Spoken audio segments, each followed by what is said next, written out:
হ্যাঁ, হামজা ভাই আসলে হামজা ভাইয়ের সাথে সিলেটি ভাষায় কথা। হামজার সঙ্গে সিলেটি ভাষায় কথা বলার অপেক্ষায় ফুটবলাররা। ইংলিশ প্রিমিয়ার লিগ খেলা ফুটবলার হামজা চৌধুরী বাংলাদেশের হয়ে খেলবেন। 25শে মার্চ ভারতের বিপক্ষে খেলতে তিনি এক সপ্তাহ আগেই বাংলাদেশে আসবেন।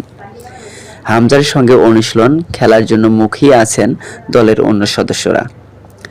বাংলাদেশ ফুটবল দলের প্রাথমিক স্কোয়াডে রয়েছে সহোদর সাদ ও তাজউদ্দিন। সাদউদ্দিন এখন দলের অন্যতম সিনিয়র ফুটবলার। তার ভাই তাজউদ্দিন জাতীয় দলের পথ চলা শুরু করবেন। হামজার বাড়ি সিলেট বিভাগের হবিগঞ্জে, তাই তাজ হামজার সঙ্গে সিলেটি ভাষায় কথা বলার জন্য অপেক্ষা রয়েছেন। তাজ বলেছিলেন, হামজা ভাই আসলে সিলেটি ভাষায় কথা বলবো, তাকে শেখাবো, যদিও উনি অনেক জানেন। ড্রেসিং রুম শেয়ার করব। বাংলাদেশ ফুটবল দলে একাধিক ফুটবলার রয়েছে সিলেটের, আবার অনেকেরই জন্ম ও বেড়ে ওঠা সিলেটে না হলেও সিলেটি ভাষায় আলাপ করতে পারেন।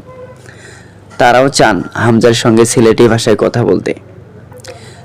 তাজউদ্দিন হামজার জন্য রোমাঞ্চিত হলেও নিজের পজিশন নিশ্চিত করতে মারিয়া। এখন 28 জনের দল থাকলেও হামজা ও ফাহামেদুল যোগ দিলে হবে 30 জন। ঢাকা থেকে ভারতের উদ্দেশ্যে 30 জনের স্কোয়াড নিয়ে রওনা দেবে ক্যাবরেরা। প্রাথমিক দলে থাকা 7 জন বাদ পড়বেন, তাই তাজউদ্দিন ভাবনায় স্কোয়াডের জায়গা নিশ্চিত করা। তিনি বলেন, আগে সৌদি আরবে এসেছি, অনুশীলন ভালো চলছে, কোচ অনেক কিছু শেখাচ্ছেন, দলে টিকে থাকা চেষ্টা করছি।